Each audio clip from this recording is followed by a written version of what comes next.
wasiirkii hore wasaaradda gaashaandhigga Soomaaliland Axmed Xaaji Cali Cadami oo ka soo kicitamay dhinaca caasimadda Soomaaliland Hargeysa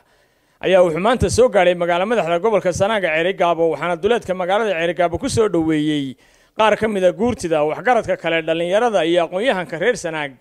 waxaana waayeelkii dhalinyaradii iyo waxgaradkii kale ku sugnaa munaasabadii soo dhaweynta siyaasi Cadami hadalladii soo dhaweyntiisa u badnaayay halkaas ka yiraahdeen ka mid ahaa waxaanu maanta halkan ku soo dhaweynaynaa wasiir Axmed Xaaji Cali Cadami oo ahaa oday waayeelka dadka ka mid ah in badan baanu ku sugaynay waanu lahayn odaygii goormo idin iman doona ilaahay maanta ka dhigay inaad nagu soo guriyo noqoto waxaan leenahay ku soo dhawow wasiir dhulkaagi gobolkaagi degmadaadii qalbi furan iyo laab furan baanu kugu soo dhaweynaynaa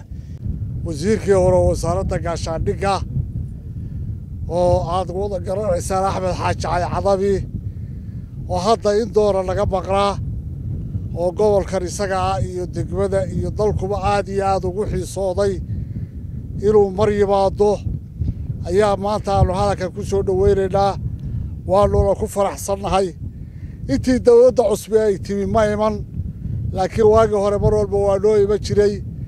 Somalilandna dawladdii jirtaaba oo dhalataaba xil bay u dhiibi jirtay laakiin hadda dawladda jirtaa xil uma dhiibin booyin muuse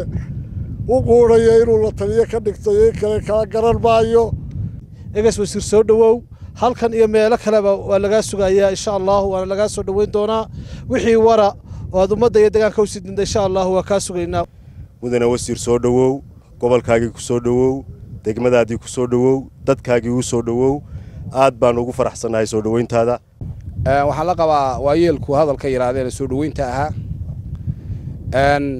Axmed waxa uu yimid waa magaaladiisii waxa weeye waa magaalada madaqadiisii taabka badan uu galiyay weeyaan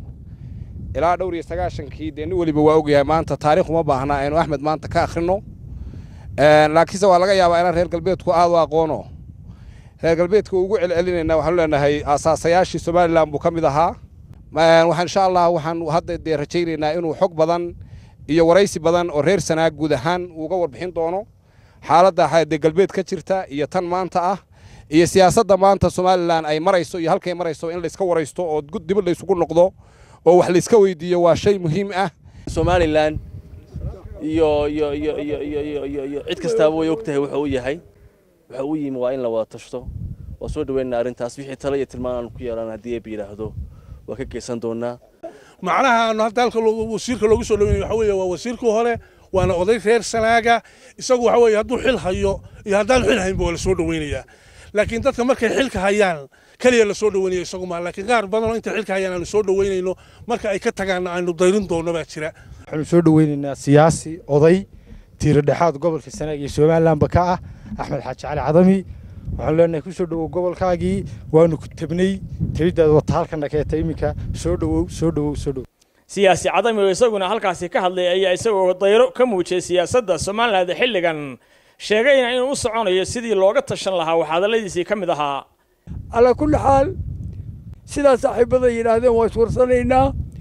dadku waa dad aanu kulli ahal wadanahay wadadaanu soo wada shaqaynay qof walba waa la yaqaanaa maartay waxtarkiisa waxaan insha Allah biidnillah alkariim waana joogayaa waxaan arrimaha hadda jira iyo siyaasadda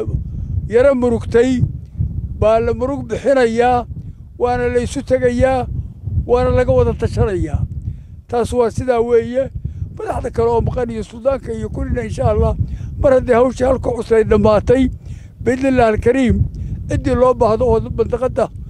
ay khusaysana waa lala tashanayaa waxaan aad iyo aad ugu faraxsanahay oo Ilaahay ugu mahadnaqayaa colaadii halka joogtay oo ka taagnayd ceelaf weyn iyo agagaarkiisa matalan rajo fiican dadku ma qabin markii hore oo magacyada badan iyo noocyadii waxbay kala garan waayeen iskaga qasbay qaar ba xataa madaxweynayaal mooday madaxweyne ku xigayaashii markii dambe oo ragna ducadii baa loo diray ragna garnaqii baa loo diray saasaa wax ku hagaageen intaas kadibna waxa siyaasi Cadami loo soo galbiyay dhinaca gudaha magaalada Ceerigaabo halkaas oo la filayo maalmaha soo socda inuu ku sugnaan doono waa Cabdullaahi Xuseen Darwish Somali Cable TV Ceerigaabo